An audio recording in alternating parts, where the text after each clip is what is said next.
noches, queridos amigos. Pues sí, esta noche os invitamos a un viaje distinto, a un lugar sagrado, y a que compartáis lo que fue un sueño, y a que luego, si queréis, opinéis sobre él.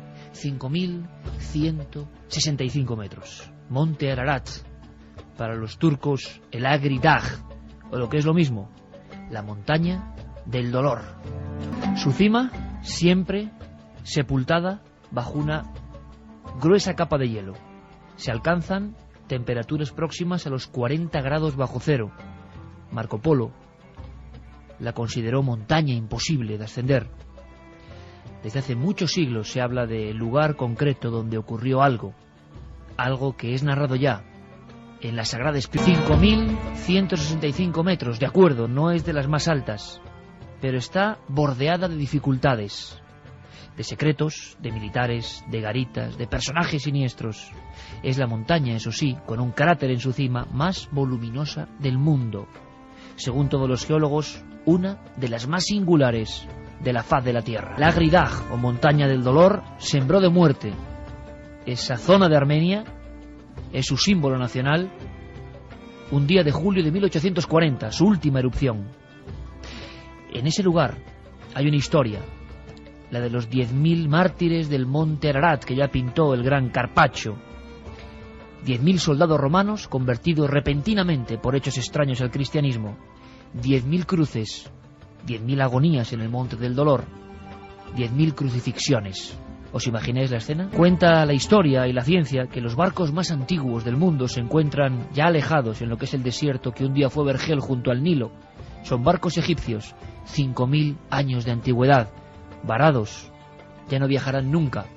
Sin embargo, parece que el arca, la increíble proeza de ingeniería de la antigüedad, que muchos dicen que es el arca de Noé, sería todavía más antigua.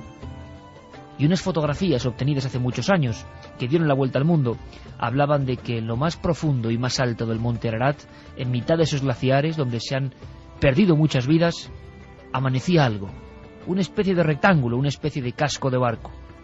En 1950 se publicó, ahí está, vista con ojos de pájaro, el arca de Noé.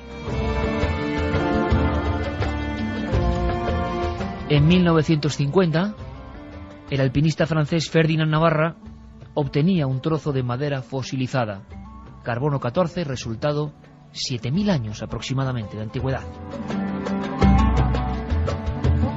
Y como esta noche de viaje aprenderemos muchas culturas, decenas de culturas diferentes, que hablan de ese diluvio, de algo parecido a ese arca, y de una ubicación que quién sabe si está ahí, en el mítico monte Ararat, al que os invito a subir y a sentir a flor de piel esta noche.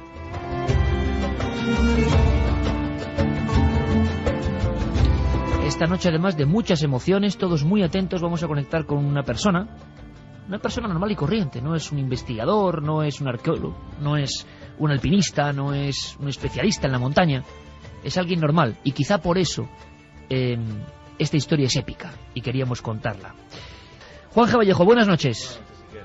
Luego nos cuentas cosas del monte Ararat. ¿Se te ha escuchado extraño por ahí? ¿Ha sido una especie de voz? A ver, Juan G., buenas noches. Ahora sí. Era la psicofonía de Juan G. Todos atentos, estamos en las... Ya veréis qué viaje.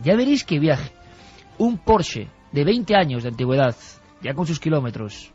Una llamada interior y viaje Castellón-Monte Ararat. Ahora os lo contamos. Santi, buenas noches. Buenas noches, Iker. Por cierto, que esta noche hay otra noticia importantísima. Ha habido algo muy importante. El cerebro, digamos, se ha visto el pensamiento de una persona en un laboratorio en una pantalla. Reflejar el pensamiento en una pantalla. ¿Qué se abre a partir de ahí? Vamos a hablar de eso y de mucho más. Como siempre, Santi, bienvenido, igual que Fermín Agustí, ya reincorporado al equipo, Carlos Largo y Jerey Martínez, con esta música de Lorena McKennitt, que es ideal para este viaje. Así que estáis todos, una aventura épica de una persona normal. El sueño era ver el arca de Noé, hacerlo solo, con lo que eso implica. 1:17, esta es la música ideal, ese lugar, montaña del dolor, repito, el lugar donde según el Génesis acabó el arca de Noé, que salvó a algunas especies, a todas las especies prácticamente, del gran diluvio que muchos ubican en diferentes épocas y estratos de la antigüedad. Yo me enteraba de casualidad, por algún envío extraordinario sobre otros temas y al final buscando elementos para saber qué pasó con esas fotos. ¿Eran el Arca de la Alianza o están en el Arca de Noé, perdón, o están en otro lugar? No confundamos, como hago yo ahora mismo, el Arca de la Alianza con este otro arca que al parecer fue congelada, se quedó congelada en el tiempo y el espacio y se llegó, como decíamos, a trocear. Pequeños fragmentos para ser analizados. ¿Es posible? Hay quien dice que no interesa, que las naciones son otras y que las religiones, en un lugar peligroso de la Tierra, a 16 kilómetros de Irán, el propio monte Ararat, en Armenia, y con, digamos, la zona de influencia de Turquía, casi nada. Ese monte ha sido protagonista de muchos documentales. Es más, le voy a pedir a Geray que nos ponga algunas voces, tanto de exploradores de la BBC o exploradores antiguos que intentaron llegar a investigar. Es muy corto, pero es para que os hagáis una idea del lugar a donde vamos, de lo que se ha motivado desde aquel año 50, cuando hablaron de restos del arca ahí metidos. Escuchamos estas voces que podíamos llamar voces de viajeros, de otro tipo de viajeros, al monte Ararat. Cuando encontramos ese trozo de madera, debo decir que lloramos. Lo confieso. Tengo documentación de alrededor de 60 o 70 personas que aseguran haber visto un objeto en forma de barco sobresaliendo del hielo. En el fondo del desfiladero vi una cosa que fotografié, que era negra y de forma rectangular.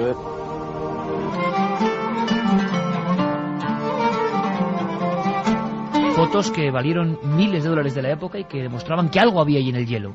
Ahora, es una formación natural. Últimas investigaciones de las que vamos a saber esta noche parece que indican que el arca auténtica está en un lugar cercano, pero no en ese. Más voces, hablando del peligro también de ese monte Ararat. Hace viento y frío. Cada vez que he subido al monte Ararat he dicho, ya no vuelvo jamás. Jim Irwin subió con parte del equipo y se despeñó cabeza abajo por el cañón norte. Quedó inconsciente, con los dientes partidos y una brecha en la cabeza. Más tarde, se despertó cubierto de sangre. Hay gente por todo el mundo que quiere subir a esta montaña. Realmente es diferente. Es una montaña mágica.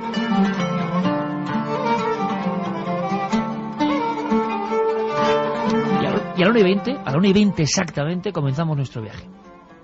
Un Porsche 944, modelo antiguo, 20 años, unas tiendas de campaña, unas linternas, unas barritas energéticas, mucha fe, algún dinero y una persona que se despide de su familia en Castellón, a la misma ribera de la autopista A7, porque se va a marchar solo, recorriendo los 6.000 kilómetros de ida, absolutamente solo, porque algo interior, algo le indica que tiene que ver el Arca de Noé. Una historia, como decimos, en la que no queremos categorizar ni decimos nada, simplemente que es una historia humana que merece la pena. A veces las historias que surgen con esa voz interior son las más bonitas. Queríamos contarlo. El protagonista de esta historia que nos va a contar y nos va a meter, y además es que lo pillamos de viaje prácticamente a estas horas, lo pillamos de viaje, si hay algún sonido, por favor, algún corte, Geray estará muy atento con sus mandos, pero es probable que escuchemos algunos sonidos, porque está en ruta, como en esa ruta que hizo hace 3 años. Consiguió su sueño. ¿Qué se encontró en el camino? Creo que puede ser un guía de excepción. Él es César Ortiz. César, amigo, buenas noches. Buenas noches. Bueno, esta aventura comienza, imagino, en un instante importante en tu vida. Tú te despides de tu familia, incluso en junio del 2004. Coges tu Porsche 944, si no me equivoco. Lo tenías ya todo preparado y te marchas solo. ¿Por qué? Bueno, eso ya llevaba 13 años, digamos, preparándome para este viaje, ¿no? Fue por una llamada interior. Tenía que, llegado su momento, hacer ese viaje. Hay gente, pues que, no sé, pues quiere subirse el Kilimanjaro o el K12, ¿no? Pues yo me propuse coger el Porsche y marcharme hasta el Monte Ararat y escalarlo con el objetivo de encontrar el Arca de Noé. Pero tú sabías, César, que eso no era una misión nada fácil, y sabías que muchos lo han intentado, han estado por esas zonas, y que es una zona geoestratégica, muy vigilada, militar, y sin embargo todo eso te daba igual, que me parece lo maravilloso de esta historia, ¿no? Sí, bueno, yo me hice los deberes, por supuesto, ¿no? Marco Polo lo vio imposible de subir, escalar, cuando lo intentó, y bueno, sabía que muchos aventureros habían fallecido en esa montaña.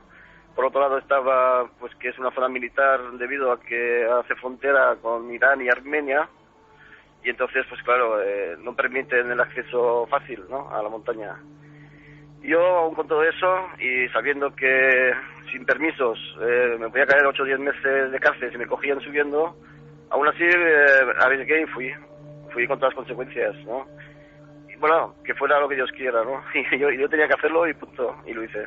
Lo primero, César, ¿qué llevabas en el coche? O sea, vamos a que la gente se monte un poco contigo en el Porsche 944, que creo que es una aventura intransferible, pero que me gustaría que la gente, no sé, la viviese contigo. ¿Qué llevabas en el coche? Repito, para ir solo. Te habías equipado bien, ¿no? Habías cogido varios elementos que eran fundamentales para tu viaje. ¿Cuáles eran estos elementos? Bueno, la supervivencia de la montaña, por supuesto, porque llegar hasta la montaña, pues ya de por sí es una aventura arriesgada por la carretera que hay allí. Equipo de ropa, ya también de temperatura extrema, ¿no?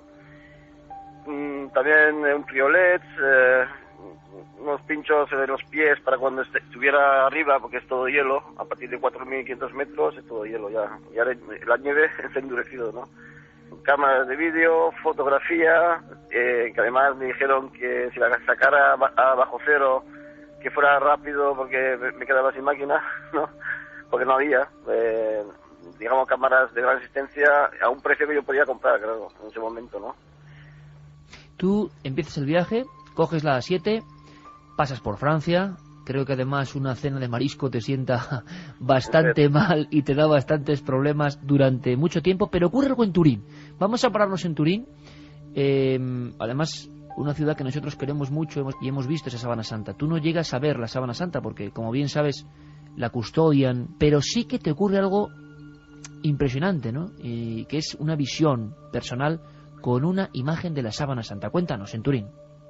Pues eso está justamente a la entrada. Cuando llegas a Turín, pues bueno, cuando entras en la capilla donde está, justo a la entrada a la izquierda hay un, digamos, un poco más reducida, hay un negativo de la síndone.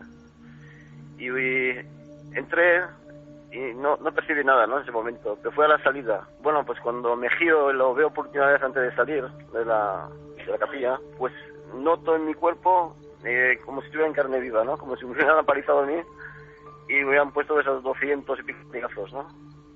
Y bueno, fue una sensación impresionante. Salí de ahí temblando, alucinado, es que no sabía además por qué me venía eso, ¿no? Y también traumatizado, ¿no? Porque es que es impresionante. Eso hay que vivirlo para poder entender con exactitud qué se siente, ¿no? Bueno, entonces nada, me subí en el coche y me marché aquí a toda prisa, porque no entendía qué estaba pasando, sinceramente, ¿no? Y llevabas esa foto, una pequeña foto del negativo de la Sábana Santa, de copiloto, ¿no? Y es curioso porque mucha gente, yo cuando vi la Sábana Santa, de verdad que lo que llegaba a nivel humano era una sensación de tremendo dolor, de absoluto dolor y agonía, ¿no? Y eso mucha gente lo sentía. Sigue el viaje, sigue la ruta, te internas por la Europa del Este, problemas de todo tipo, lógicos por otra parte, ¿no? Sí. Con las autoridades sobre todo, ¿no? Bueno, cruzo Croacia, Yugoslavia, llego a Bulgaria y luego ya viene Turquía, ¿no? César, ¿cuántos kilómetros hay desde tu domicilio hasta el Monte Ararat? 5.650. ¿Y tu familia que se despide de ti, qué es lo que piensa? ¿Familia y amigos qué piensan? Que de repente te ha dado un, no sé, ¿cómo es posible, no? Y sobre todo, ¿por qué tiene que ser solo? ¿Qué te decían? Pues había todo tipo de comentarios, por supuesto. Estaban los que, con respeto, pues lo aplaudían, y estaban los que se burlaban, ¿no? Entonces, bueno, a mí lo que más me preocupaba era pues mi mujer y mis hijos, por supuesto, porque son los que dependen de mí y yo de ellos, ¿no? Entonces, pues tener que dejarlos atrás y marcharse, pues es muy duro, ¿no? Lo que ocurre, pues que la llamada era más fuerte, tenía que hacerlo. Estás en la Turquía profunda, vamos a llamarlo así, y te vas a ir a la frontera con Irán, prácticamente, casi nada. Bueno, ¿cuál es tu primera visión? ¿Qué sientes, César? Porque yo creo que la gente está yendo ahora contigo en el coche. ¿Qué sientes cuando ves la imponente imagen cortando el cielo de ese monte que tú habías prácticamente pues visto en esa llamada personal, ¿no? ¿Qué sientes al ver la figura singular, ¿no?, del Ararat? fue detrás de una curva. Tuve que parar ese momento porque además era como que reconocía la montaña.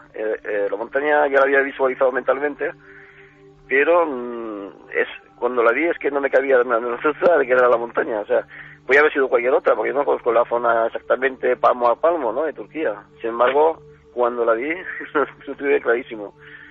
Ahí tengo mi reto, ¿no? Y bueno, y interiormente, pues, es que es sensacional, ¿no? En ese, digamos, ese viaje y en esa aventura, ¿no?, que vivió Noé. Claro, sabes que 120 culturas tienen esa mitología y sabes que algo hay de verdad, porque si no, no existiría, ¿no?, ese mito en todas las culturas del mundo. Entonces, sabes que es mucho más serio de lo que parece, ¿no? Y estás allí solo y cae la noche, César, y bueno, tienes que empezar a explorar el terreno, ¿no? Creo que es un monte, es una montaña, es un lugar que engaña, que uno va avanzando y es como esos espejismos de cuento de pesadilla, ¿no?, que ves que tú sigues, pero que no llegas jamás y cada vez está más lejos. Eso te ocurre y por lo que tengo entendido tú eres un hombre además musculoso que te habías preparado especialmente y eso te hizo correr una mala pasada en contra, ¿no?, porque el oxígeno no llegaba fácil. ¿Cómo fue esos primeros momentos de ataque a la montaña? Bueno, pues digamos que el primer día que hice los deberes cayó una tormenta y aproveché para penetrar en el macizo y esconder el coche e iniciar el ascenso. Bueno, pues cuando empiezas a andar te das cuenta de que, claro, yo vivo al nivel del mar y ahí no tiene nada que ver. Yo sí que había subido alguna montaña, pero nunca a 5.000 metros. Entonces, claro, cuando vas subiendo te das cuenta de que la mezcla ya no es la misma, el oxígeno, entonces te cuesta andar, andas despacio, ¿no?, como en cámara lenta. Y además tienes que parar porque es que tienes que oxigenarte. Y yo, pues claro, me pasé un poco con el tema de la musculación y pesaba 106 kilos en ese momento, de 1,76 m. Entonces, claro, tampoco... Lo que hice fue echarme más peso encima en lugar de... Y claro, ahí una persona de poca estatura, delgadita, por supuesto va mucho mejor que yo, ¿no? Y ahí lo pasé francamente mal. Vamos, tuve 3 crisis respiratorias, pero el objetivo era subir y subí. Yo creo, César, que tenemos ya la imagen, ¿no? Tú, con tu mochila, tu equipo, solo desde Castellón, en las faldas del Monte Ararat. Y creo que una de las primeras visitas es una tanqueta, ¿no? Bueno, había parado el coche a la carretera y estaba contemplando el macizo. Y de repente por detrás, pues una tanqueta de 8 ruedas, con un montón de soldados, bajan y sin decirme nada, ni media palabra, pues te empiezan a desvalijar el coche. Directamente, o sea, abre esto, lo otro y tal, y ahí cuando abro el maletero, pues había dejado ahí, digamos, los pinchos para los pies, para el hielo y el priolet. Y entonces, claro, el que mandaba me dice, ¿esto qué es? Para subir arriba, señalándome la montaña, ¿no? Y digo, hombre, hasta arriba no, pero 1 metro menos. Claro. Y se ve que capta la idea o algo, dice, vámonos. Así con el dedo, ¿no? Uy, me cago en la mano, ahora sí que me cago. Como vayamos ya al cuartel, aquí empiezan a rascar, y yo ya estaba viviendo el expreso de la noche, ¿no?, en ese momento. Se sube al lado del coche, y bueno, ve ahí una medallita de oro. Una medalla de oro que casualmente había encontrado yo en Italia, en el suelo. Entonces, al ver que nadie la estaba buscando, pues subí del coche y la dejé ahí al lado, ¿no? Era una medalla redonda con la cara de Cristo, y con un imperdible además, ¿no?, de un bebé. Y la ve, se enamora de la medalla, le pega un mordisco y le digo, pues esto para ti, ¿no?, con el dedo. Y dice, vale, tal. Y se baja del coche y me dejan entrar tranquilo. Entonces dice, cago en la madre, aquí lo que pasa es esto. Aquí te atornillan y lo que quieren es sacarte algo, ¿no? Y esa medalla encontrada de forma milagrosa casi casual, en Italia, te salva ahí de quizá el final del viaje, ¿no? Seguimos subiendo, César, seguimos subiendo, ya estamos en esas primeras faldas y claro, las triquiñuelas, gente que se presta a llevarte el equipaje, pero que te intenta robar. ¿Cómo es? Y luego también gente muy amable, muy sencilla, ¿no? ¿Cómo es esa gente que vive ahí a las faldas del monte, quizá del Arca de Noé? Viven unos chavalitos, me llevan la mochila, pero cuando quieren más, a mí se me antoja que esto ya va a ser cada 100 metros, me van a pedir dinero, digo, pues no, mira, me sigo solo, ¿no? Me despido de ellos, pues no tardan ni 5 minutos que aparecen otros, que yo estaba muy concurrido, casualmente. Yo pensaba que iba a estar solo en esa montaña y de eso nada, o sea, hasta los 2.800 metros, aquello está poblado a tope, o sea, hay un montón de kurdos, ¿no?, de pastores que suben con sus ganados y tal. Había unos pastores, porque empezaba a llover, yo me cubrí y seguí andando, y los perros pues les alertaron de que que alguien se movía por ahí, claro, y como hay tantos lobos, pues enseguida salen a ver qué pasa al ganado y tal, y era yo. Entonces me saludan con la mano, yo paso de largo, intento, no sé, seguir mi objetivo, ¿no? Y me monto en la tienda 800 metros de ellos, más o menos, ¿no? Casi 1 kilómetro, 800 metros calculo. Pero bueno, el tema es que se hace de noche y me vienen y tal, y que quieren que pase la noche con ellos, porque que hay lobos, que hay esto, lo otro. A mí los lobos no me estorban, ¿no? En otra campaña no te van a tocar, ¿no? El tema, pero bueno, se ponen tan pesados y que quieren que cene con ellos, y bueno, al menos algo de caliente siempre sabe mejor que las barritas energéticas que llevo, que es todo azúcar, ¿no? Y acepto, y bueno, lo pasamos bien esa noche y tal, pero al día siguiente me endosan a uno que parecía un gremlin, pero bueno, si me quieren acompañar, pues que me acompañe, ¿no? Lo acepté, y subió conmigo hasta casi los 4.000, no llegó, 3.000 y pico, calculo, con el GPS que llevaba en el de mano. Al final se vuelve, y me había atracado un poco, pero bueno, no le di importancia, ¿no? En ese momento, porque, bueno, ve que guardo la cartera en la mochila, la coge, y cuando puede, aprovecha un descuido mío, se anticipa, ¿no?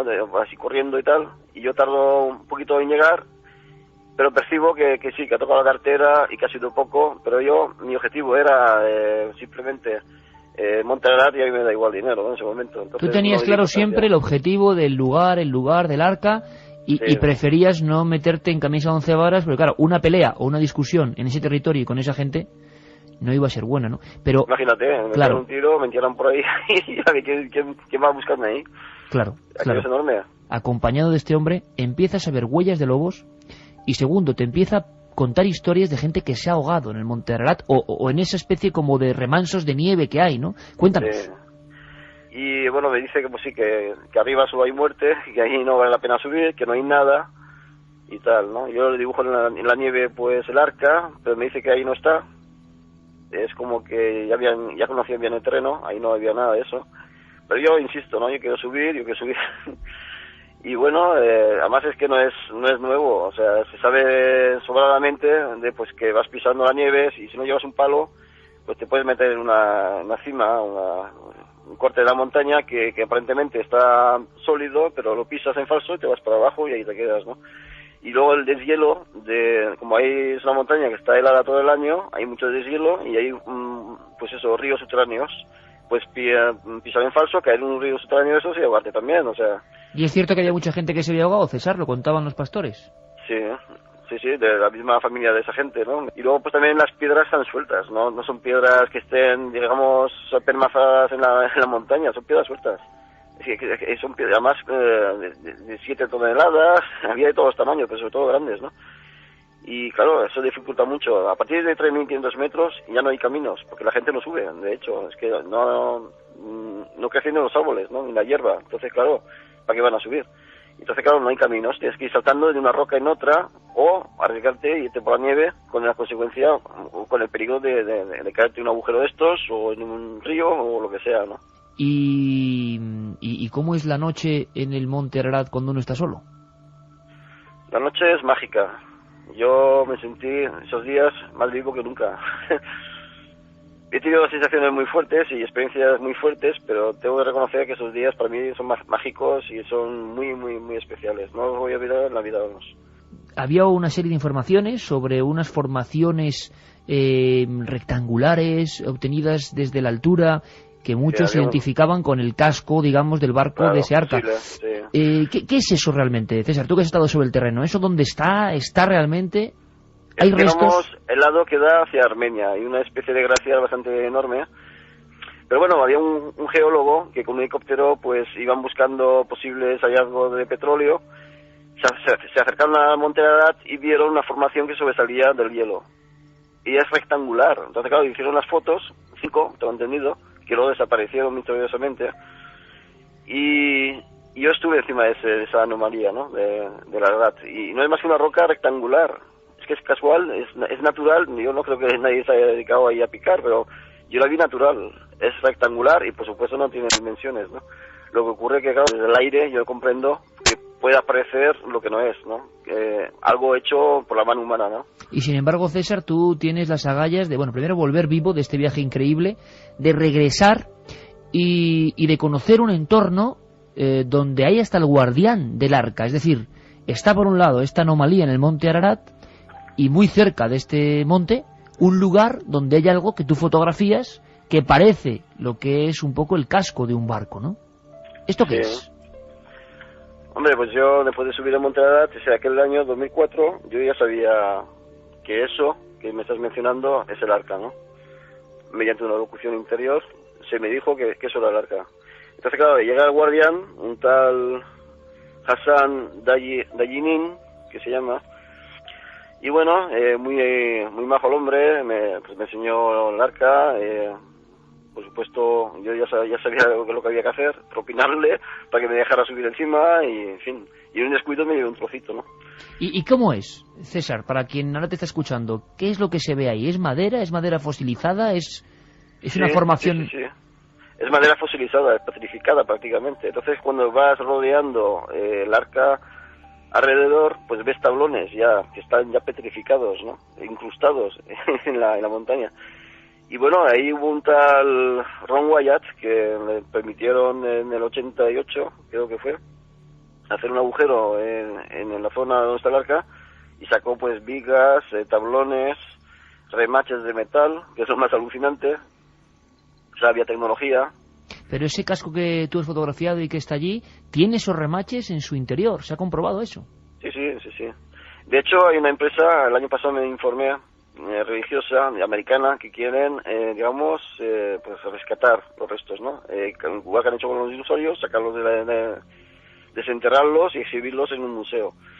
Si esa empresa se lleva a cabo, eso sería maravilloso, porque sería mostrar e intentar reconstruir lo que era en sí, ¿no? El arca. Pero César, este arca, o lo que queda de esa construcción prodigiosa, si es que es esa, y que está allí, tampoco parece que tenga, que está casi guardada por un hombre y sin mínimas condiciones de preservación, ¿no? Es que ese es el problema. Este hombre, pues sí, la cuida y tal, pero vamos, yo si por 300 euros me llevo un trozo enorme. Claro. No sé si me explico. Sí, que cualquier persona puede en cualquier momento esquilmar todo eso, ¿no? Sí, por desgracia es así. Si no, además hay un par de hay militares que están en la garita más arriba y están ojeando y tal, y él me insistía de que nos estaban observando en todo momento, ¿no? Claro. Que tuviera cuidado con lo que hiciera. Que tuvieses cuidado con lo que hacías. ¿Y por qué ese desangelamiento, digamos, ese desamparo de la reliquia, quizá? ¿Por qué a nadie le interesa que se sepa qué es eso y que se estudie? Yo pienso que es por la antigüedad que tiene. La Biblia habla de 4.600 años, en realidad esta reliquia tiene 13.000.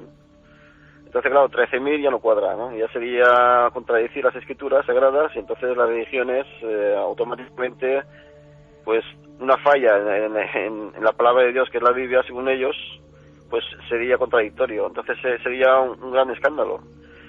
Oye, César, y cuando tú ya tocas esos restos quizá del Arca de Noé, ¿tú qué sientes? Porque creo que lo interpretas como un gran símbolo de paz, ¿no? Pero que es un símbolo olvidado, evidentemente, en estos tiempos que vivimos. Yo estaba ¿cómo explicarte? Por ejemplo, cuando vas a ver una película y empiezan a recordar otra época, pues algo así, ¿no? Era como que estaba viviendo mi vida en ese momento y a su vez estaba como viviendo lo que vivió aquella familia, ¿no? En el diluvio. Y bueno, cuando estás ahí enfrente de esa embarcación y ves todos los detalles y empiezas a recordar lo que se sabe, te vienen muchas cosas a la cabeza, ¿no? Pero muchas. Entonces, claro, ¿cómo explicarlo en un momento como este? No sé.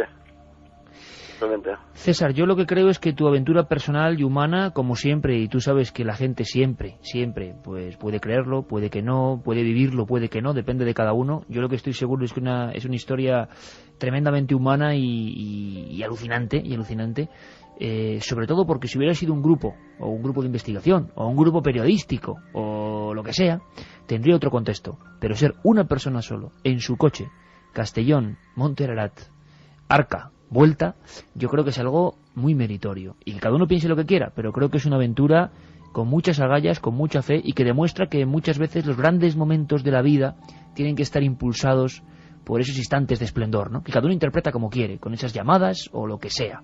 César Ortiz, amigo, un abrazo grandísimo. Una historia, ante todo, humana. Un hombre solo, buscando un sueño. ¿Qué opináis, amigos? Hombre, yo la verdad que hay una frase que me encantaba, que él decía que cuando salía de Castellón había gente que se burlaba y otra que la admiraba. Yo tengo que decirle que la admiro. O sea, simplemente porque cuando alguien es diferente y quiere creerse su sueño, quiere creerse un sueño, pues lo puede cumplir, como es este amigo de Castellón, ¿no? Me parece una historia maravillosa. Luego lo del arca mucho más complicado, si quieres lo comentamos, pero a nivel humano me parece, vuelvo a repetir, algo maravilloso y fantástico. Lo que este amigo ha hecho entronca no con una, sino con dos historias o con dos factores que son comunes, yo creo que a todas las civilizaciones. Uno de ellos es la historia de un diluvio, de una gran destrucción. Pero si hay algo que también caracteriza la espiritualidad, yo creo que de todos los pueblos de la tierra, es la idea de la peregrinación. En la religión, en el cristianismo y en el islam y en el resto de las religiones más o menos establecidas, eso ya ha tenido una reglamentación, unas formas, un rito, pero las peregrinaciones han existido siempre, y sobre todo antes de que los sitios sagrados o los sitios de peregrinación, como Santiago de Compostela, como la Meca, se establecían como tales, o como tales por obligación o por dogma, muchas veces aquello empezó porque los peregrinos sentían la llamada interior. Los peregrinos espontáneamente hacían ese viaje espiritual que algo desde dentro de ellos mismos les impulsaba. Y yo creo que lo que se ha recuperado en este viaje es una persona que, sin quitar mérito a los que van al Rocío, a los que van a Compostela, a los que van a la Meca, pero una persona ha recuperado ese sentimiento primitivo de sentir la llamada y ponerse en camino en busca de un objetivo espiritual.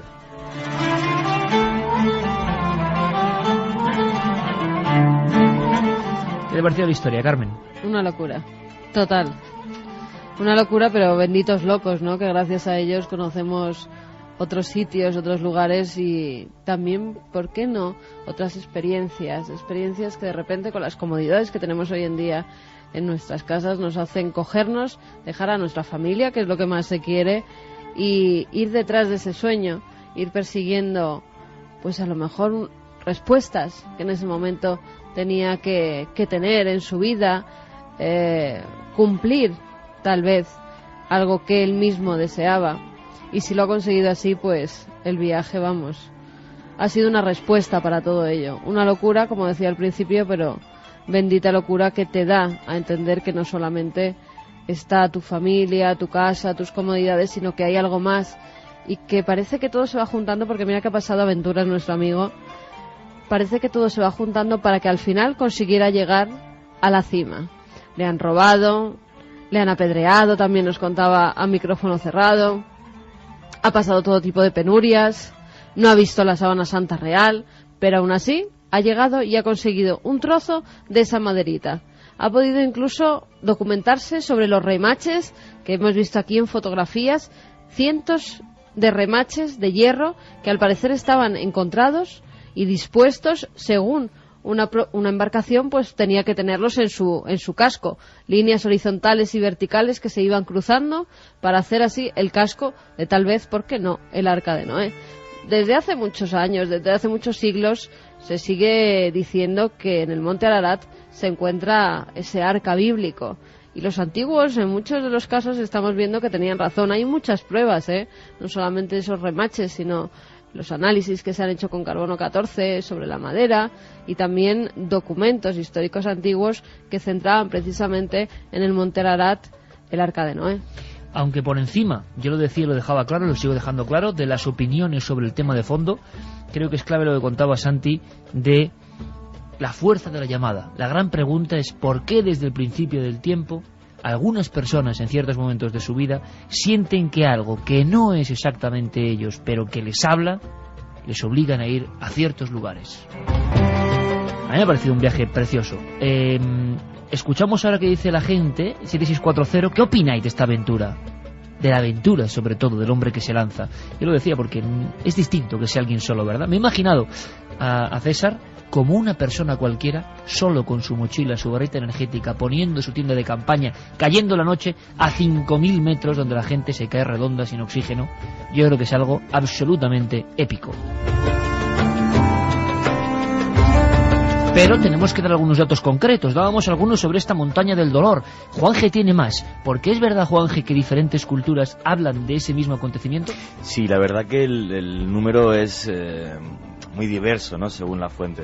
Pero bueno, digamos, realmente contrastadas habría 69 leyendas en 69 culturas diferentes que abarcarían todos los continentes. O sea, hablaríamos, por ejemplo, que en Asia hay 13, que en los mares del sur hay 9, que es un tema muy curioso. Incluso en Pascua hay una historia En Pascua hay una historia, que es la historia de Giva, que es una tierra que desaparece porque llega ese gran diluvio, y de esa tierra que se llama Giva sale un rey que es Jotumatua y busca una tierra nueva que sería la isla de Pascua.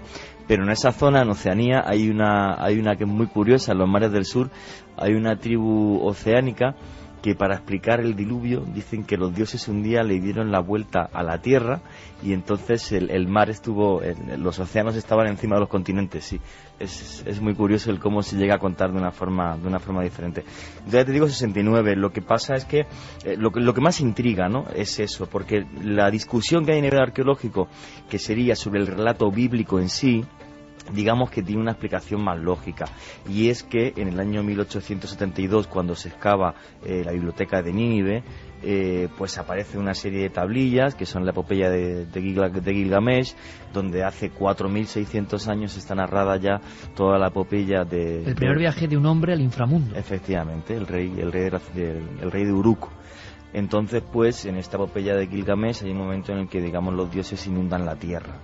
Esa epopeya, la primera vez que aparece reflejada y escrita y datada, es el año 2600 a.C. Claro, muy cerca casi de los acontecimientos, más o menos, ¿no? Sí, bueno, la Biblia, supuestamente, esa parte de la Biblia, supuestamente se escribió en el año 600 antes de Cristo. O sea, hay una diferencia de 2000 años con respecto a lo que aparece en la biblioteca de Nínive.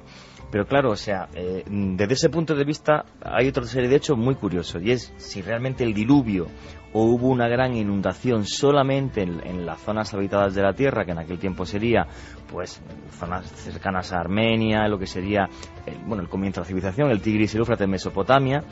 Y bueno, pues a ese respecto, pues hay unas excavaciones arqueológicas a principios del siglo XX en la ciudad de Ur, que algunos la consideran la primera ciudad del mundo, que está en la actual Irak, y se encuentra pues un aluvión de lodo de 2,5 metros, con lo cual implicaría que realmente podrían haber estado lloviendo 40 días y 40 noches, como aparece en la Biblia, o que realmente hubo una inundación enorme que ocupó toda esa zona del Oriente Medio.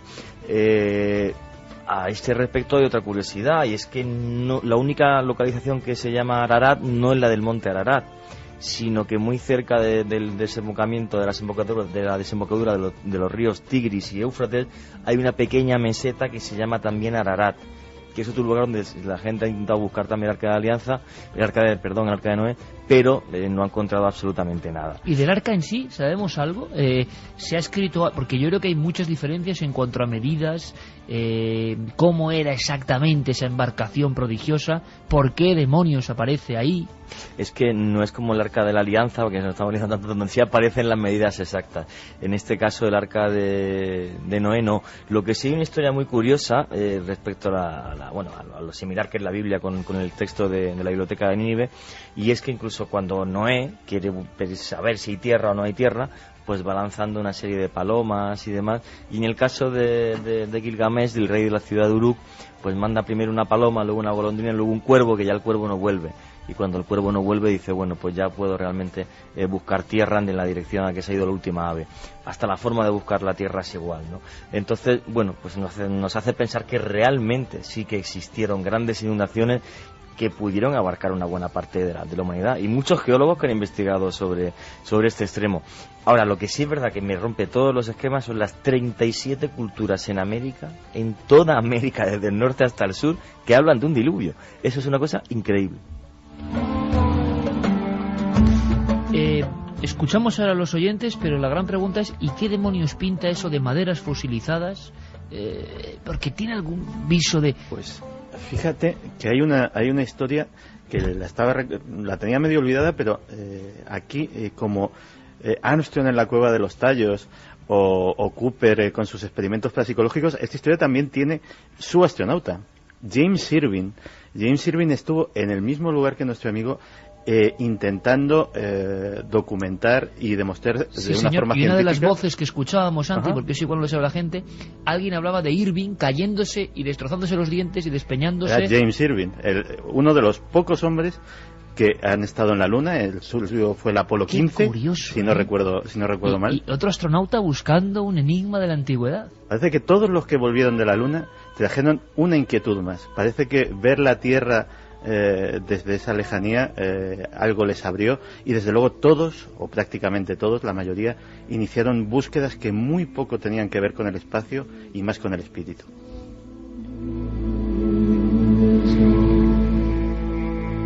Vamos con mensajes.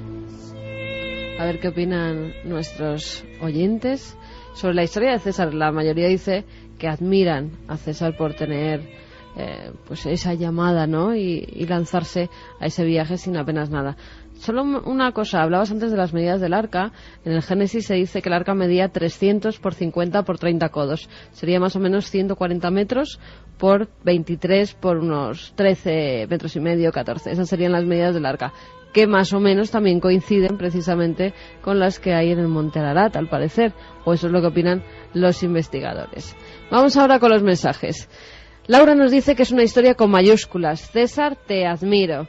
José María dice que el arca se vende a trozos. ¿No creéis que si fuera el arca ya la habrían sacado? Interesante también, ¿no? Carlos dice que impresionante lo de César, que admirable. Quiero felicitar al invitado de hoy por su valor y por seguir sus sueños. Es curioso porque la madera marca la fecha dada en el Gilgamesh para el diluvio. También nos dicen, buenas noches milenarios, otro sábado más que trasnocho con vosotros. Me llamo Javier, soy de Cartagena, Murcia. Soy estudiante de historia y me gustaría contaros que no solo la Biblia narra un diluvio en sus páginas, sino también, como bien decía Juanje, culturas más antiguas como la egipcia y la babilonia. O sea que hay como un recuerdo ancestral primitivo, muy primitivo, de que algo pasó con nuestro planeta que tiene que ver con inundaciones grandísimas en cierto momento. Nos dice que esas civilizaciones, esas culturas antiguas dejaron constancia de la existencia de un gran diluvio que azotó al mundo conocido. La existencia del arca es muy posible. Pero nos lo dice un estudiante de historia. Hay una cosa que es fundamental, es en todas las culturas del mundo, en ese 69, el diluvio siempre es por una razón. Porque Dios se enfada con los hombres y les castiga. Siempre se enfada con los hombres y les castiga. Y eso es en todas las culturas. Bueno, también la explicación lógica para un gran desastre, un cataclismo a nivel global, ¿no? Jaione desde Valladolid nos dice buenas noches. Es alucinante que haya gente dispuesta a tanta aventura para contárnoslo a todos. Muchas gracias. Hola amigos, soy Manuel. Me parece toda una aventura lo de César, todo un sueño para mí. Mi mochila y yo, y una montaña con misterio. Un abrazo y felices fiestas. Porque yo aquí, bueno, podríamos luego ahondar en otros momentos del programa, pero yo repito y reincido que lo interesante es que si fuese algo más organizado, o incluso nosotros, un equipo de periodistas que nos va la vida en ello porque es nuestra profesión, o un equipo de alpinistas cuyo reto es lógico, pero yo insistía mucho en lo de una persona normal. La llamada es tan fuerte y esa sensación de la soledad, ¿no? Y además, no solo el deseo era tocar el arca o estar en la cima del Ararat, que es imposible. Un detalle que se nos ha escapado. Él no cogió ningún permiso. Es decir, hay unos permisos muy férreos para acceder a ese lugar. No tomó ninguno. Y la llamada interior le decía que tenía que tomar ninguno, que tenía que irse, pero sabía que eran 9 meses de cárcel en Turquía si le pillaban. Y ocurrió lo de la medallita que hemos visto, milagroso. O sea que, en fin, la suerte siempre parece que, bueno, respeta a los audaces, ¿no? Diego Marañón desde Cantabria nos dice, hola, en mi opinión, tratar de identificar algún resto como parte del Arca de Noé a estas alturas es tan complicado de creer como, por ejemplo, que el Limnum Crucis, que tengo tan cerca, en Santo Toribio de Liébana, pertenece realmente a la cruz donde murió Jesucristo. Resulta bonito creerlo, es cierto, pero hasta ahí.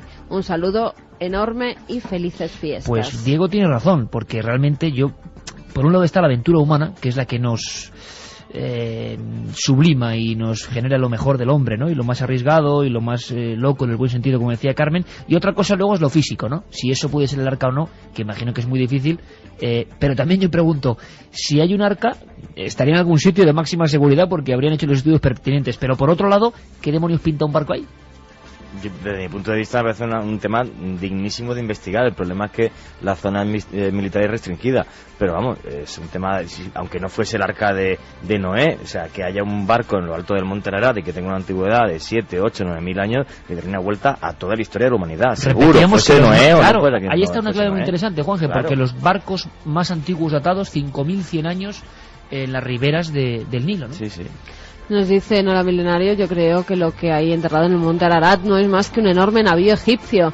Lo que pasa es que a la Iglesia le interesa que exista ese arca. Oye, pues qué interesante también. En cualquier caso, ¿quién lo subió allí?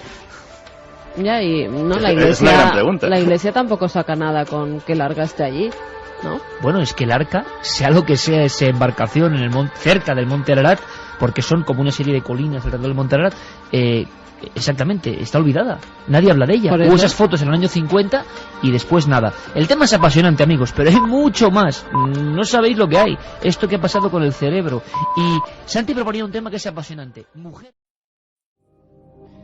2 y 7, aquí estamos de nuevo. Amigos, después de esta primera aventura vienen muchas más. Lo recordamos, en las próximas 2 semanas, puede que directamente el próximo sábado demos la lista de los ganadores. Se cierran los teléfonos esta noche. 10 de enero próximo pasaréis aquí la noche con nosotros. Puede pasar cualquier cosa, sobre todo nos interesa la gente que pueda contarnos cosas. No solo preguntarnos cosas, sino contarnos cosas. Ranking de libros, ¿cómo va?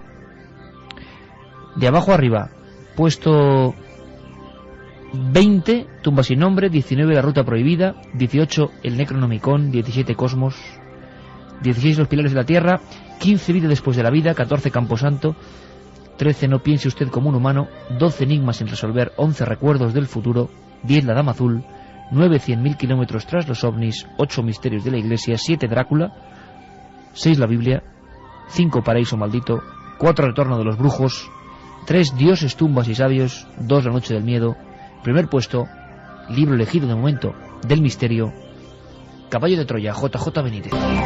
Y es que hay muchísimas cosas que contar, muchísimas. Esa noticia que adelanto brevemente porque creo que es impresionante. Luego vamos a conectar con el profesor de psicobiología y experto científico de la Universidad Complutense y buen amigo de este programa, Manuel Martín Loeches, para que nos explique si es verdad o no, si es rumor o no, qué ha pasado, pero se ha publicado que un laboratorio ADR en Japón ha logrado conectar a una persona una serie de electrodos en el cerebro que piense en una cosa, concretamente en una letra, algo básico, pero al final, tras un proceso que parece pura alquimia, ciencia ficción, esa letra se ha reflejado en una pantalla de televisión. Cuentan que es el primer pensamiento reflejado. Y dicen estos investigadores científicos que lo siguiente, estamos a un paso de poder reflejar algo en pantalla, ni más ni menos que de los sueños.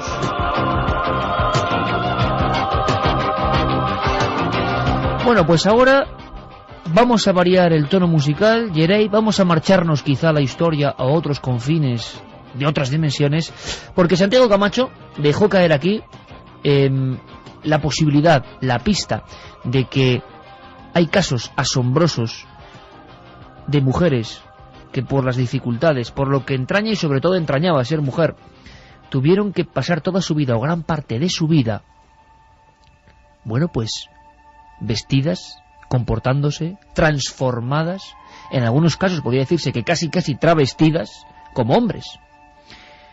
Pero hay casos que nos van a sorprender. Es un archivo de la historia, es viajar en el tiempo. Santi, y luego además Carmen nos va a contar una de sus mujeres con misterio, que ya veréis, porque es el ejemplo vivo de esas transformaciones obligadas por el entorno.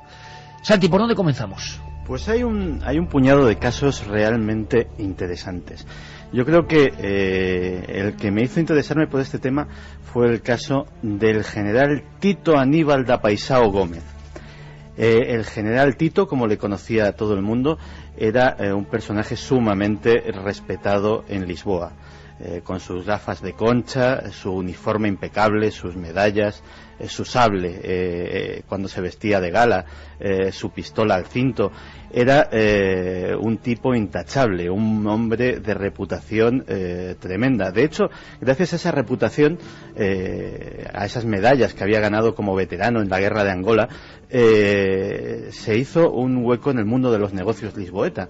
Era un consumado inversor que pedía dinero prestado a entidades financieras y a inversionistas privados, lo invertía en el extranjero y luego lo devolvía con intereses, sacando una sustanciosa ganancia en el interín. El problema fue cuando en 1993 surge el escándalo y se descubre que el general Tito Aníbal da Paisao Gómez, condecorado veterano de la guerra de Angola, es realmente María Teresiña Gómez. María Teresiña nació en 1933 en la isla de Madeira y a los 16 años, en 1949, desaparece de allí y se le pierde por completo la pista. Dicen los viejos del lugar que tuvo un tremendo desengaño amoroso y que abandonó la isla y nunca más se volvió a saber de ella. Hasta que en 1974, en los carnavales, aparece el personaje en Lisboa del general Tito. En el juicio ella dijo que, sin dar muchos detalles, para los carnavales de aquel año 74 se mandó confeccionar un uniforme de general y la verdad es que le quedó tan bien y le sentaba tan bien aquella identidad que decidió adaptarla como suya. Es más, esa misma noche conoció a la que sería su esposa durante 15 años, Joaquina Costa. Joaquina Costa también declaró en el juicio y bajo juramento dijo no conocer para nada que su marido era realmente una mujer. Ellos dormían en habitaciones separadas. Parece ser que el general tenía una estricta moral católica y solo concebía el sexo para procrear, y ya estaban muy mayores el matrimonio para pensar en esas cosas, así que ella lo vio como absolutamente normal. Lo cierto es que durante un juicio que conmocionó por completo a la sociedad portuguesa, la gente que declaraba, y sobre todo declaraban en su inmensa mayoría a favor del general, ni aun sabiendo la verdadera identidad. Por cierto, el general se compareció ante el tribunal vestido de hombre, esta vez sin uniforme, pero sí con un elegante traje de chaqueta y sus eternas gafas de concha, pues le seguían llamando mi general, y desde luego todo el mundo coincidía que era un buen hombre, un tipo íntegro y un gran portugués.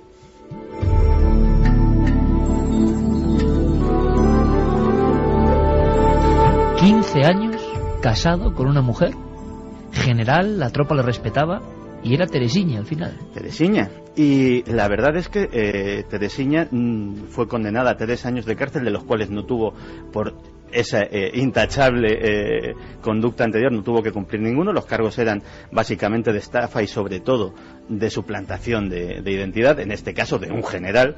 Y falleció recientemente, en 2004 creo recordar, en un pueblo retirado, ya lejos de la vida pública, conviviendo con otra mujer.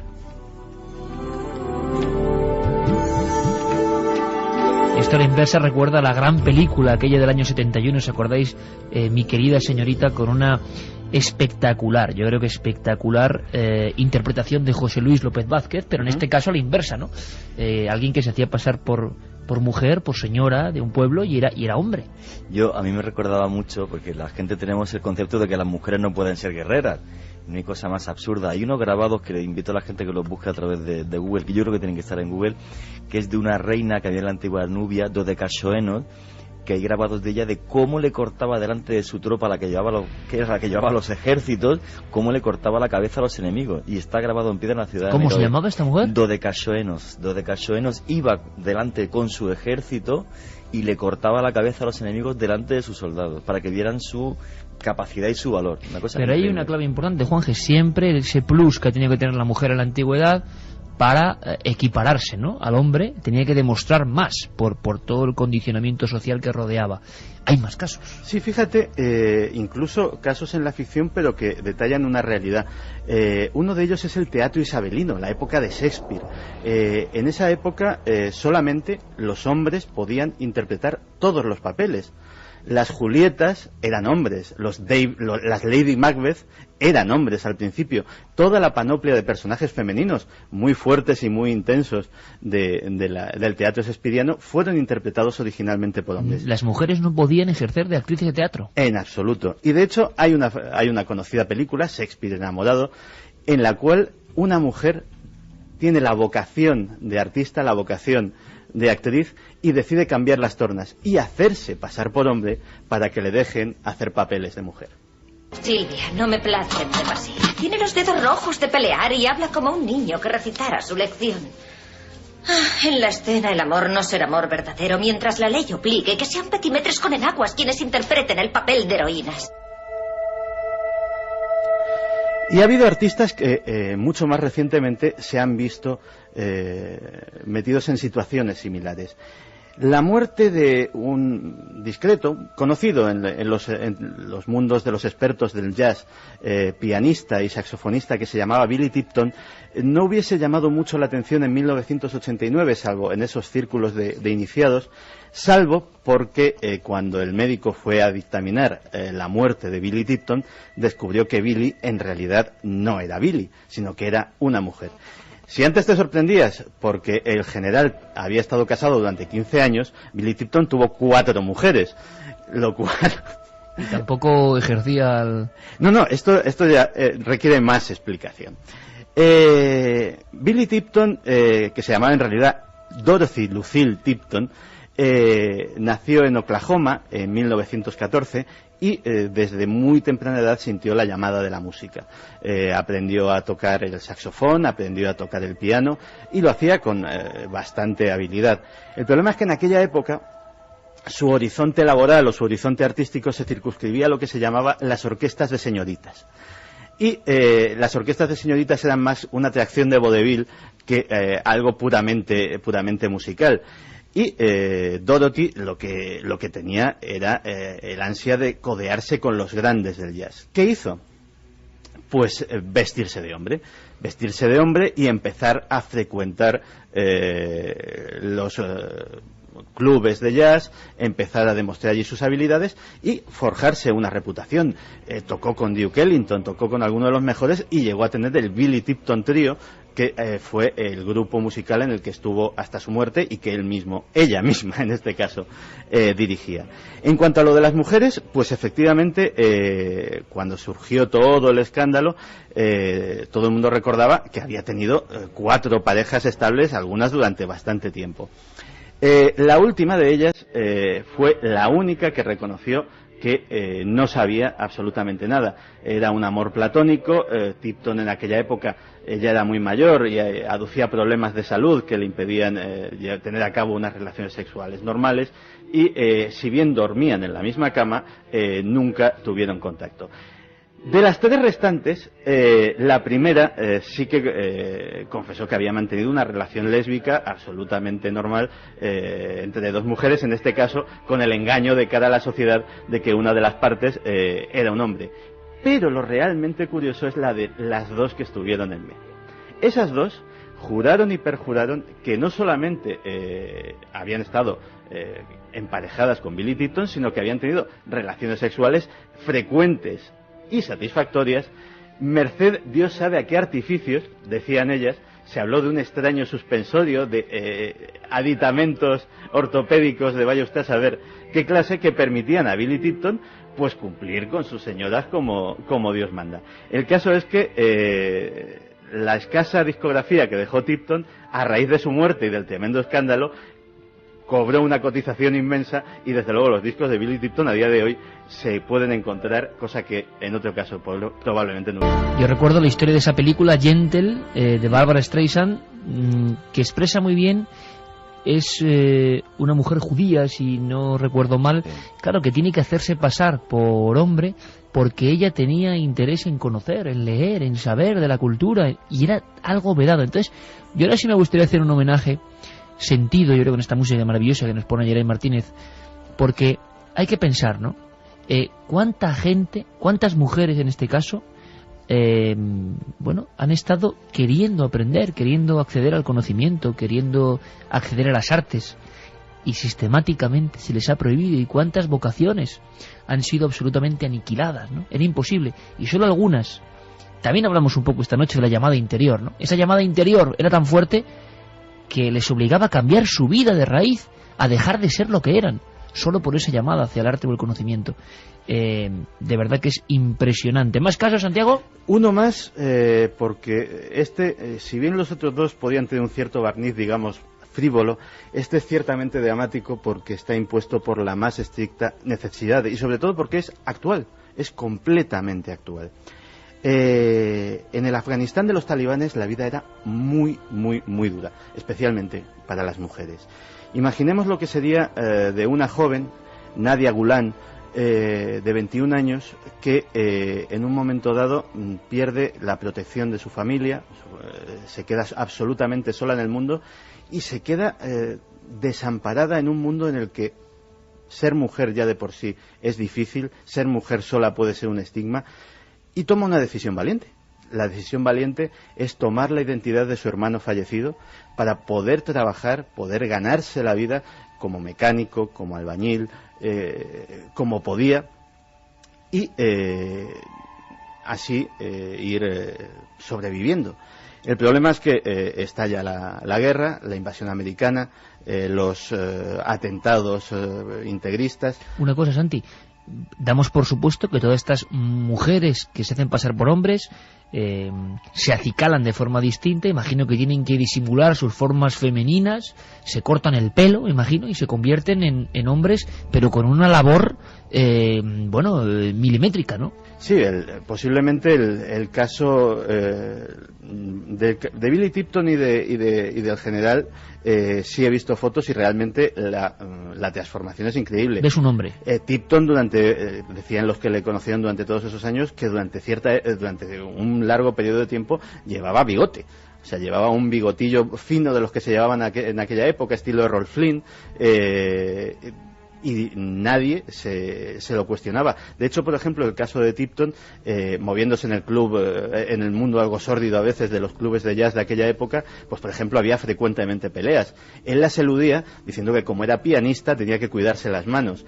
Pero después de la pelea no dudaba en hacer todo tipo de comentarios masculinos, groseros, insultantes y a veces hasta homófobos para integrarse en aquel mundo. Con lo cual estamos hablando de que en muchas ocasiones ha tenido que haber una transformación completa de personalidad. Y en el caso de Nadia la cosa iba bien, o hubiese ido bien, hasta que ese clima de violencia hizo que fuera víctima de un atentado, de una bomba, de las muchas que estallan en el Afganistán actual, pues le estalló cerca y le desfiguró la cara. La historia es la siguiente. Nadia afortunadamente ha terminado en España, porque si hubiese sido tratada en Afganistán, lógicamente su identidad hubiese quedado al descubierto. Y sobre todo, los talibanes, todavía presentes de una forma clandestina, de una forma subterránea, pero ahí están, podían haber tomado represalias contra ella. Entonces, terminó, lo último que sabemos es que una ONG de Mallorca, la Fundación de Cirujanos Plásticos Mundi, se hizo cargo de ella, y por lo menos esta historia pues ha acabado bien. Vaya historia, ¿eh? La bomba casi descubre su secreto, un secreto que mantuvo para poder vivir con dignidad en mitad del infierno prácticamente.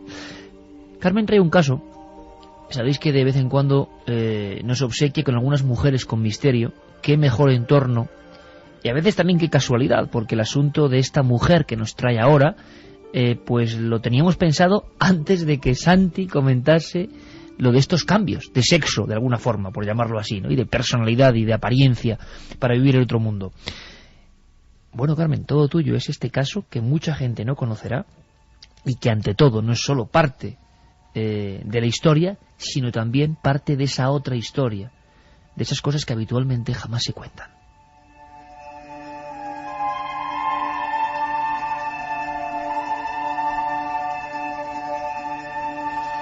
Esta noche vamos a hablar de Catalina de Erauso, la monja alférez. Esta mujer nació en San Sebastián en 1585. A los 4 años, sus padres la internan junto a sus hermanas María Juana, Isabel y Jacinta en el convento de dominicas de la ciudad, donde pasará toda su niñez y parte de su adolescencia, siendo adoctrinada en la fe y también aprendiendo las labores propias de su sexo.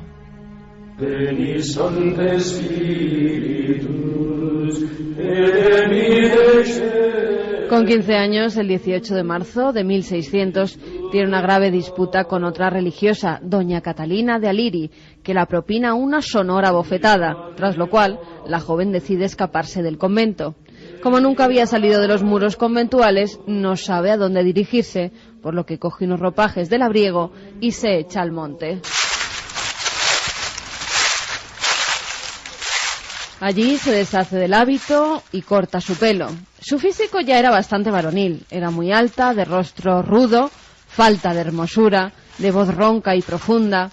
Esto le ayuda a pasar desapercibida mientras viajaba recorriendo la geografía española. Incluso hay historiadores de la época que aseguraron que no tenía pechos porque desde muchacha se aplicó una serie de remedios para secarlos y dejar así llana esa zona. Utilizó diversos nombres masculinos y llevó a cabo todo tipo de oficios: paje, criado, labrador, en diversas localidades como Vitoria, Bilbao, Valladolid, Navarra, Sevilla y por fin Cádiz. Sanlúcar de Barrameda era su destino, ya que sabía que era el lugar desde donde los barcos partían hacia América.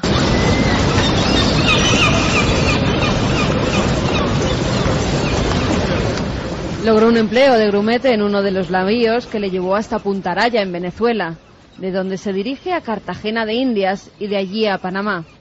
Allí permanecerá algunos meses para después emplearse con un mercader de Trujillo, en Perú, donde acabará convirtiéndose en soldado. Su valor y en muchos casos agresividad la llevaron a ganar muchas de las batallas en las que se vio comprometida. En 1619 viajó a Chile formando parte de las tropas que iban a luchar en la guerra de Arauco, donde gracias a su valentía en el campo de batalla la otorgaron el grado de alférez. Catalina era muy dada al juego y a las mujeres. Estuvo a punto de casarse 2 veces, pero siempre puso alguna excusa. Esto le trajo muchos problemas y muchas disputas. En una de ellas ejercía de padrino de otro alférez, Juan Silva, y al verse este herido, la mujer soldado cogió su espada y luchó con su contrincante, hiriéndole de muerte. Como se solía hacer en esas históricas reyertas, el moribundo chillaba su nombre, mientras el último hilo de vida se le escapaba. Cuando aquel nombre, que se desangraba en el suelo, gritó Miguel de Erauso, a Catalina se le heló la sangre. Acababa de matar a su propio hermano.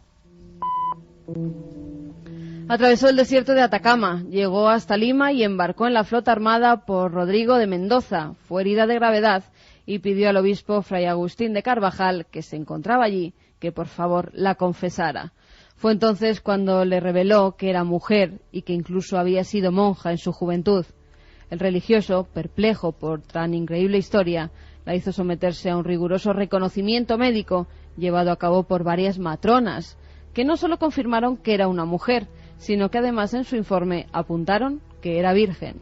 El obispo ordenó que la pusieran un hábito y la instaló en el convento de Santa Clara de Huamanga. Pronto la historia de la monja alférez se conoció en España y Felipe IV ordenó que regresara a nuestro país, a donde llegó el 1 de noviembre de 1624. El rey en persona la recibió y ratificó su grado de alférez, además de concederle una pensión anual de 800 escudos de por vida por los servicios prestados a la corona española. Después viajó a Roma. Allí el Papa Urbano VIII, y fijaos, luego decimos que la Iglesia muchas veces es retrógrada, ¿verdad? Y aquí la autoriza a seguir vistiendo ropas masculinas. Sería el primero de los casos de la historia de la Iglesia conocida donde a una mujer la autorizan a vestir de hombre. En 1630 se traslada a México. Allí regenta un negocio de transporte de mercancías y muere en Cuitaixal en 1650 con el nombre de Antonio de Erauso. pero no se sabe muy bien cómo falleció. Ahí está la leyenda de Catalina de Erauso, la monja alférez. Unos dicen que en un duelo, otros que asesinada o en un naufragio.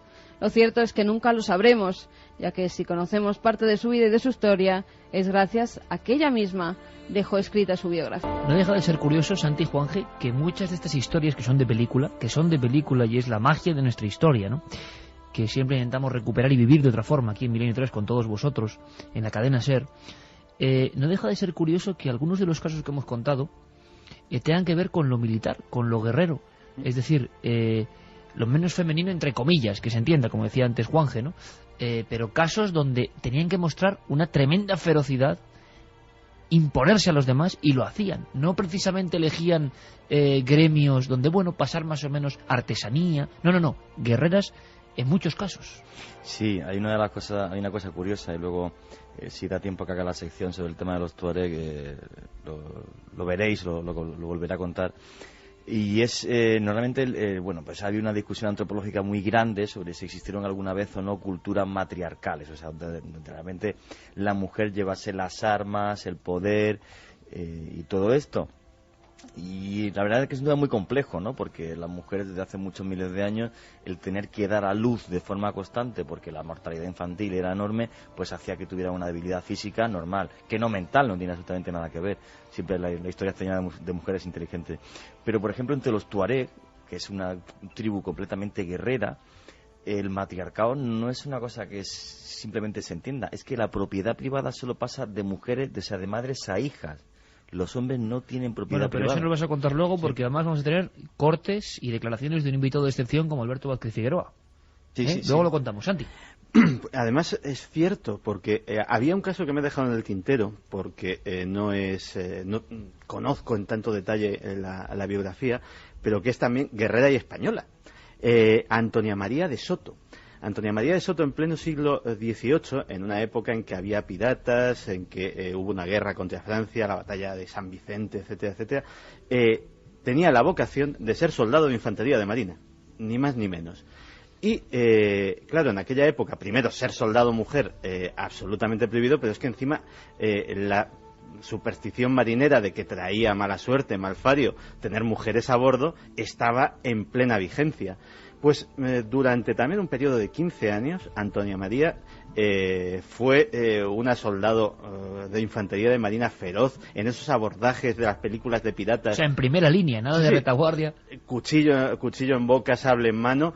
Y cuando tan buenos fueron sus informes que cuando se descubrió su identidad, el rey le permitió seguir usando uniforme, le dio un grado vitalicio de sargento primero y, y por supuesto el derecho a seguir llevando sus condecoraciones que se había ganado en el campo del honor. Que esto es bien curioso, porque no parecen cosas para aquellos tiempos y sin embargo ocurrieron. ¿Qué piensa la gente? De todas formas eran mujeres un tanto especiales. Yo creo que muchas de ellas la naturaleza se equivocó, porque si vemos alguno de los grabados que hicieron de Catalina de Erauso, realmente es que tiene el físico de un hombre y se comportaba como un hombre. Claro, pero si ellos se creían hombres, o ellas se creían hombres desde el principio, claro, como decíamos, se habían tomado todas las medidas, algunas más o menos bárbaras, pues para mutilarse, entre comillas, los atributos de mujer, ¿no? Claro, y además otra cosa es que quisieran realmente ejercer ese oficio como mujeres, con lo cual hubieran tenido relaciones con hombres, pero en este caso tenían relaciones con mujeres, se comportaban totalmente como hombres, ¿no? Eran, pues, eso, personas equivocadas, en un cuerpo equivocado, mujeres que nacieron con otro sexo. El programa que están ustedes escuchando es la repetición de uno ya emitido.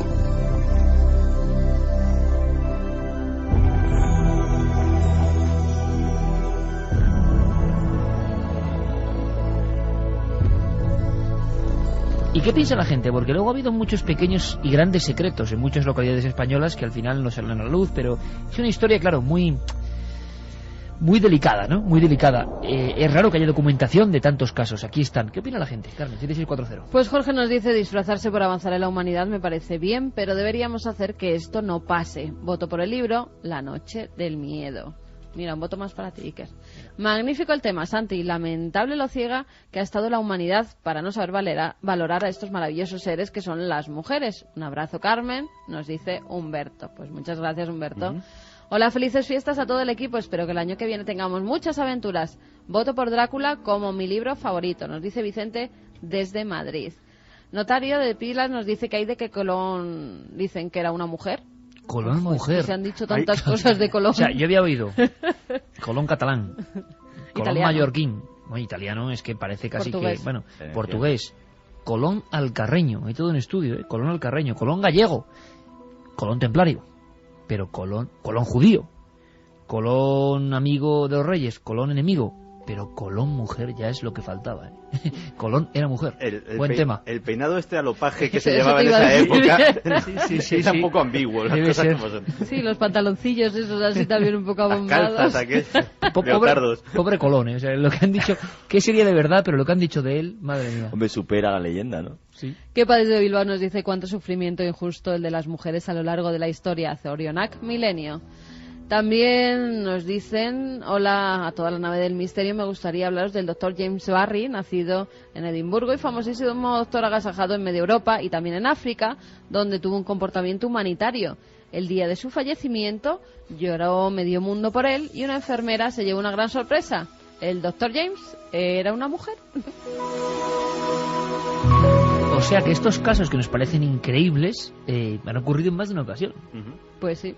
También sobre el viaje de nuestro primer invitado, de César, Santiago desde Aranda nos dice que con 11 años él realizó un viaje a través de Marruecos con su abuelo, que durmió en pleno desierto, y es una experiencia que jamás olvidará. Bueno, pues luego nos vamos a ir al desierto, del monte Ararat a las mujeres que fueron hombres y después al desierto, pero antes hablábamos de una noticia de impacto, y una noticia que es muy importante, tanto que le hemos dicho a Carlos Cala que nos haga una primera ficha, una introducción, todos muy atentos. Imaginad un laboratorio, imaginad un auténtico milagro.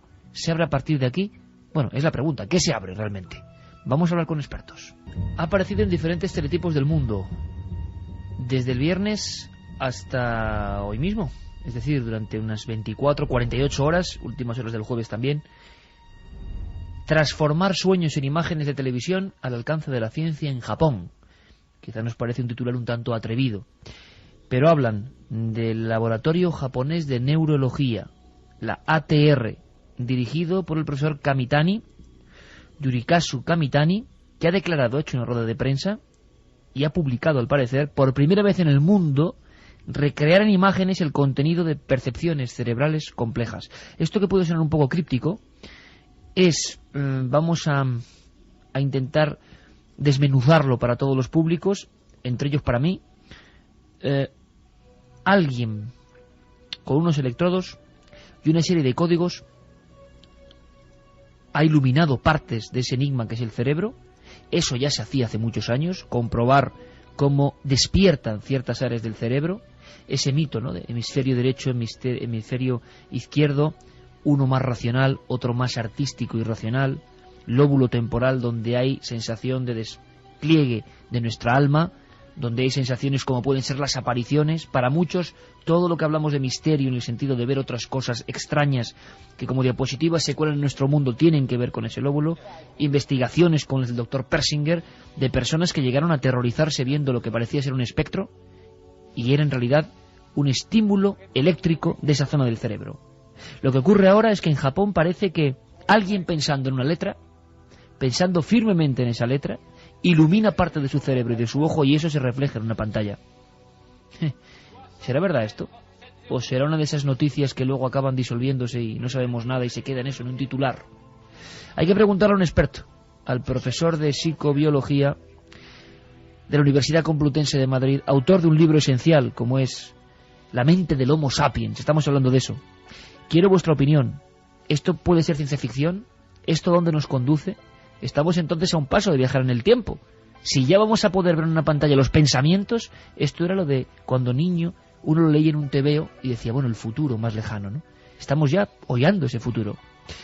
Profesor Diego de Psicobiología de la Universidad Complutense, gran amigo, Manuel Martín Loeches. Buenas noches.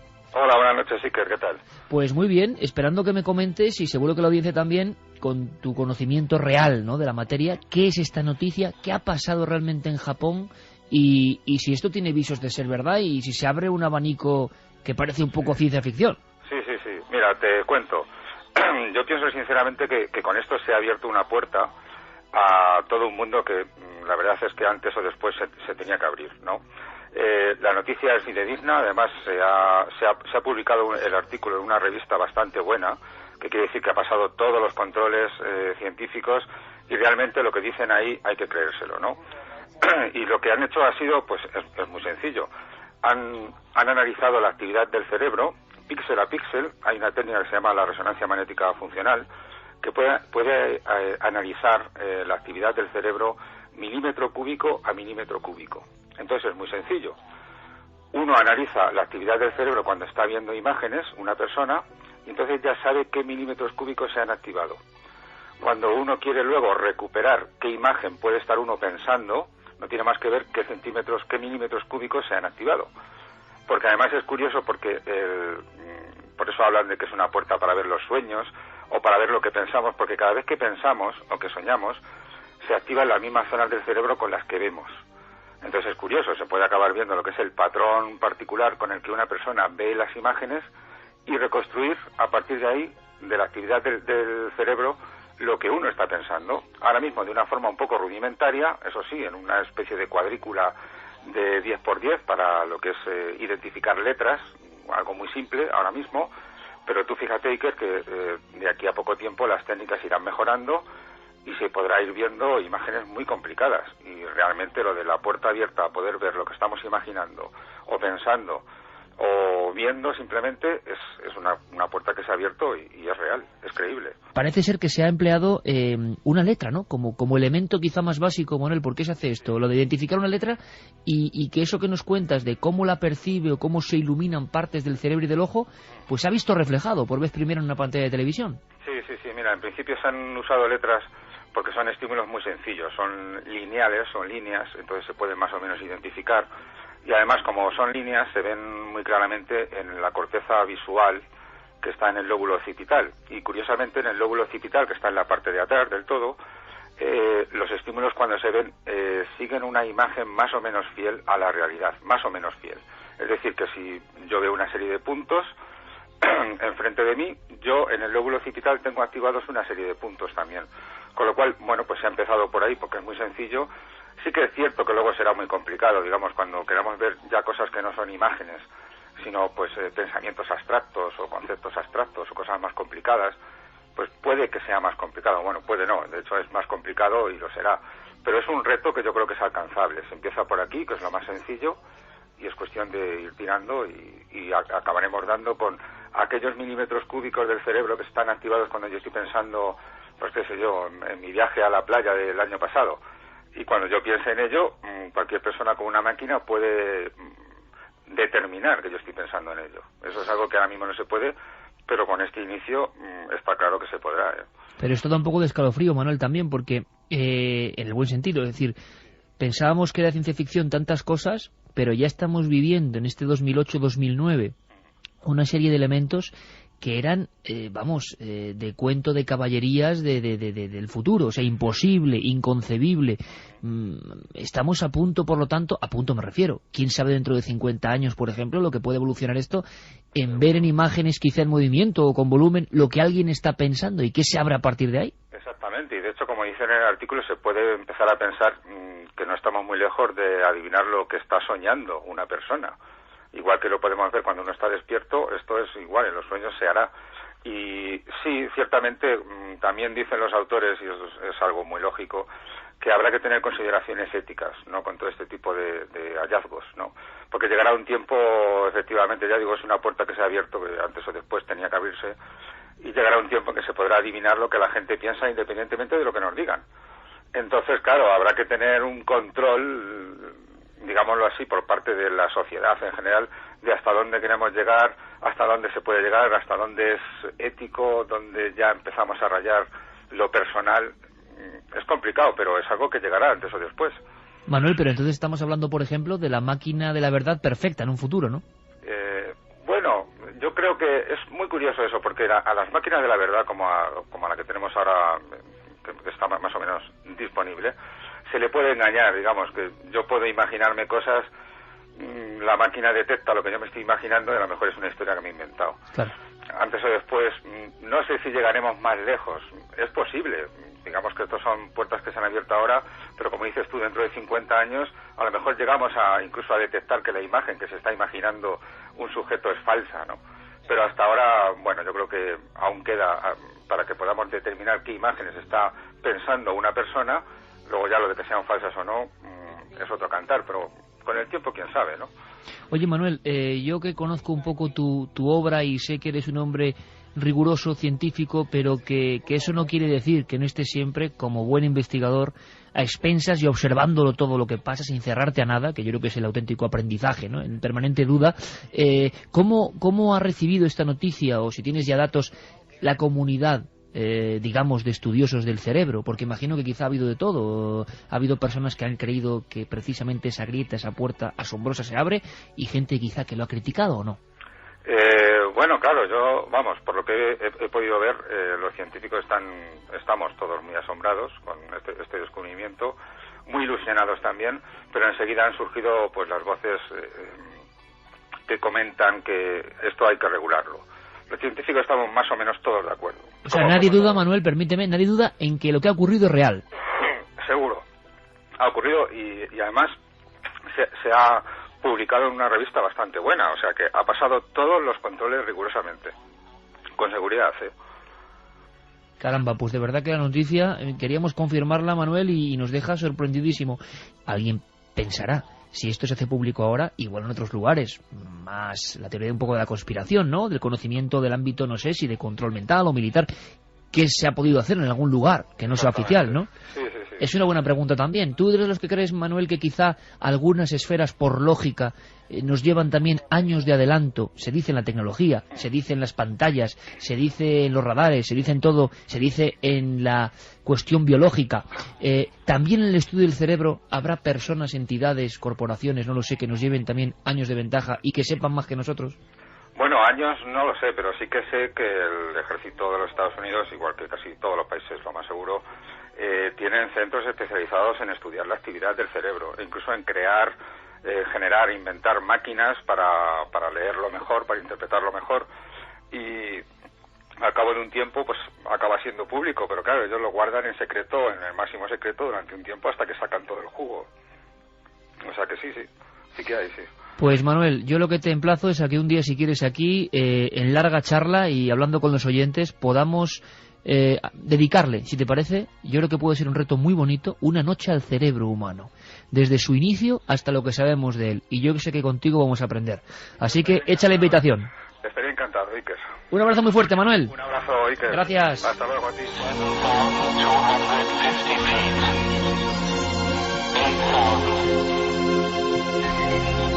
Yo creo que es una gran noticia. ¿Qué creéis vosotros? Hombre, yo creo que esto nos abre las puertas a un mundo de ciencia ficción. Ahora te digo una cosa, de un lado maravilloso, porque imagínate que ahora, por ejemplo, eres realizador de cine y quieres hacer una película, la puedes hacer mentalmente y verla antes de grabarla. O sea, se puede llegar hasta eso. Claro. Y eso que te dicen, anda, así, vale, explícale tú a mi abuelo, que podría empezar a ser cierto. Desde su otra dimensión, o cuando él nació, a mi abuelo, o sea, a mi bisabuelo. Pero que esto iba a ser posible. Sí. Ahora, bueno, y esto es algo que acaba de empezar, pero siglo, claro, dentro de 50 años, imagínate lo que será. Esta letra será mil cosas. Ahora, a mí me aterra, incluso hay una parte idílica que es la de poder ver los sueños. Yo hay sueños míos que no quiero verlos, Las pesadillas que yo he tenido son horribles. Y sobre todo que no quieres que vean otros. Y sobre todo que no quieres que vean otros porque son muy íntimos. Y puedes pensar locuras sobre tal saber qué, o soñar locuras, perdón. Entonces, hay cosas que me aterran, que llegar a meter quizás demasiado el dedo hasta, no sé, lo más pero parece que el oscuro de la mente humana. Pero parece, Juanje, que el conocimiento humano, ese impulso, de nuevo, la llamada, ¿no?, de esta especie, de conocer su entorno, porque en el fondo está condenado a conocer su entorno, es profundizar más y más, y al final estamos abriendo la cáscara de nuez del gran misterio del hombre, y estamos asomándonos ahí. Ahora, ¿quién regula eso? La verdad es que lo que se está... Es una notición, Sí, no, es una notición que no se ha ponderado lo suficiente. Es decir, estamos ante uno de esos granitos de arena, de esas bolitas de nieve que van cayendo, pero que pueden cambiar el destino de la humanidad tal y como la conocemos. Y no estoy siendo exagerado. A mí, toda esta historia me sugiere varias reflexiones. Una de ellas te va a gustar porque hoy hablabas de casualidades con lo de la monja alférez y las mujeres que se hicieron pasar por hombres. Tú sabes, un personaje del que vamos a hablar después, Nikola Tesla, una mente poderosa, un genio, ¿en qué estaba trabajando en el momento de su fallecimiento? Exactamente en esto. Él quería hacer una máquina para poder visualizar los pensamientos. Y de hecho, el fundamento científico que tenía Tesla no era muy diferente al de estos investigadores. Él se equivocaba en una cosa. Su teoría era que cuando visualizamos algo, de alguna forma los nervios de la retina se tienen que activar de la misma forma que si lo estuviésemos viendo en realidad. Bueno, lo que acaba de escuchar la audiencia en voz del profesor Manuel Martín Loeches, Universidad Complutense, Psicobiología, que ese principio es el que ocurre. Efectivamente, él se equivocó del sitio. En vez de irse al cerebro directamente, se quería ir a los ojos y quería construir un receptor para captar esos impulsos nerviosos, interpretarlos y darles una forma en la imagen. Pero cuidado, Santi, es que una de las informaciones es que ocurre en el cerebro y ocurre en el ojo también, ¿eh? Pues imagínate, estamos hablando de los años 20, estamos hablando de una mente muy avanzada a su tiempo. Luego tendremos tiempo de hablar de él. Otra reflexión y otra cosa que me vino a la mente fue estando en el plató de Cuarto Milenio con un buen amigo del programa, el coronel Fernando San Agustín, que yo le comenté que, digo, Fernando, hace años una persona versada en estas cosas me comentaba que cuando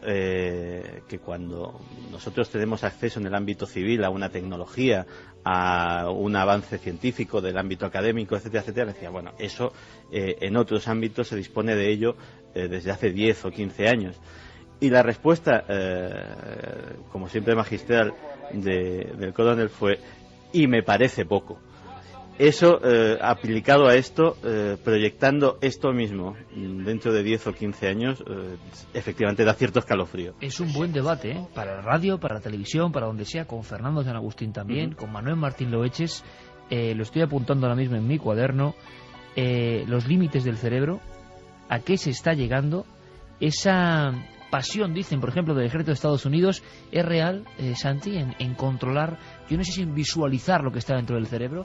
¿Se tienen datos de si se ha investigado en eso? Sí, porque aquí hemos hablado muchas veces, yo creo que incluso nos hemos acercado ya muy en profundidad de la famosa historia del proyecto MKUltra, pero ha habido proyectos similares no por parte de la CIA, sino por parte de otros estamentos, entre ellos el estamento militar. Uno de ellos es conocido como la Operación Niebla Carmesí. ¿Niebla Carmesí? Crimson Mist. Que directamente no intentaba sacar información de los cerebros de la gente o manipular las mentes con drogas o con hipnosis con fines de inteligencia como la CIA, sino la creación de lo que se denominaron, a falta de otro nombre, armas mentales. Hubo ciertos científicos de estamentos muy prestigiosos, pero posiblemente una de las colaboradoras más importantes de este proyecto fue la doctora Elizabeth Rauscher-Wiese, que era investigadora del Laboratorio Nacional de Berkeley y del Instituto de Investigación de Stanford. En 1985, en una conferencia pública, la doctora Wiese hizo una demostración. Me recuerda a aquella demostración del toro y el doctor Manuel Delgado. Pues ella también tenía una cajita con 2 botones. Pulsó un botón. La mitad derecha de la audiencia de la sala empezó a castañetear incontroladamente los dientes. Levantó el dedo y pulsó otro botón. La mitad derecha de la sala, la mitad contraria, seguía también castañeteando los dientes. Después de eso, dijo la siguiente frase: denme el dinero necesario y 3 meses y seré capaz de modificar el comportamiento del 80% de la población de una ciudad sin que se den cuenta. Podré hacerles felices, o al menos que ellos crean que son felices, o podré volverles agresivos.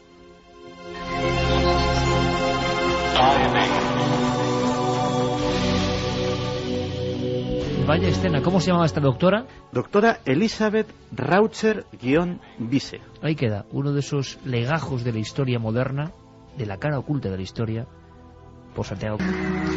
La sensación general, y a la vuelta estamos Mira, Carmen, el menú que os propongo, bueno, que les propongo a los oyentes. Sí, Viaje al desierto.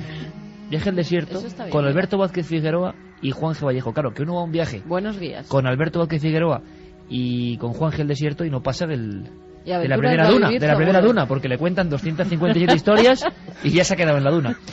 Nikola Tesla, ¿por qué?